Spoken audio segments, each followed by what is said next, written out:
You know what I hate most about buying a used car? When you forget to ask were there any animals in it prior. Especially dog hair. So today, we'll be cleaning a lot of dog hair out of my 1998 Super Legacy.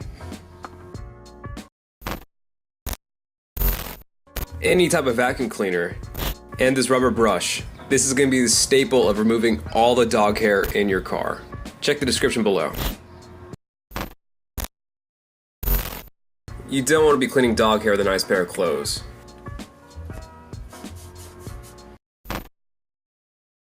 Check everywhere. This step is pretty crucial because you'd be surprised the amount of dog hair or animal hair you will find in the crevices of your car.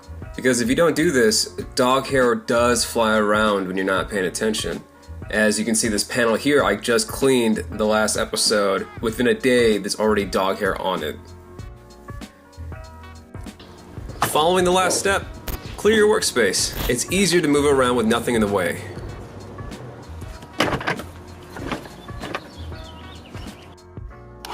Now you want to prep. Prepping gets rid of all the loose dog hair. It might not seem like you're doing a lot, but believe me, you're taking off more than you think. Now it's time to use this guy. It's pretty simple. All you do is brush, but just make sure you hit it at all angles.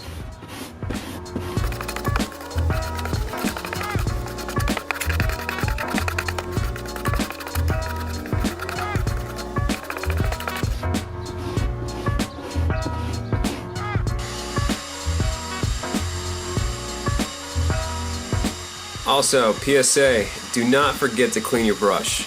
You do not want to reintroduce the dog hairs previously removed back into the area. And this is after 5 minutes. It's pretty easy. So now, gotta do the rest of the car.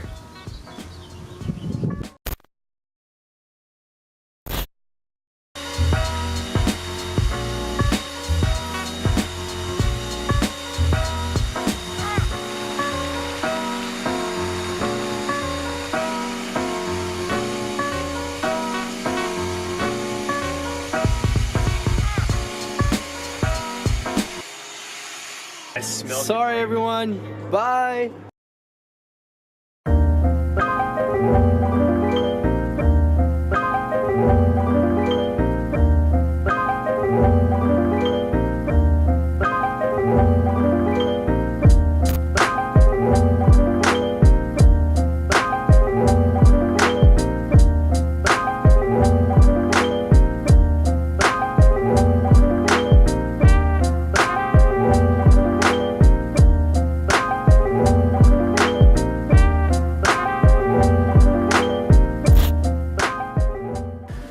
Alright guys, dog hair is out of the car. It's nice and clean, and to be honest, I think it's time to be working on the Civic. I've been really ignoring that car, and I really need to do the motor mounts on them, so that's hopefully going to be the next one. If you guys liked what you saw, like and subscribe, and I'll see you guys in the next one.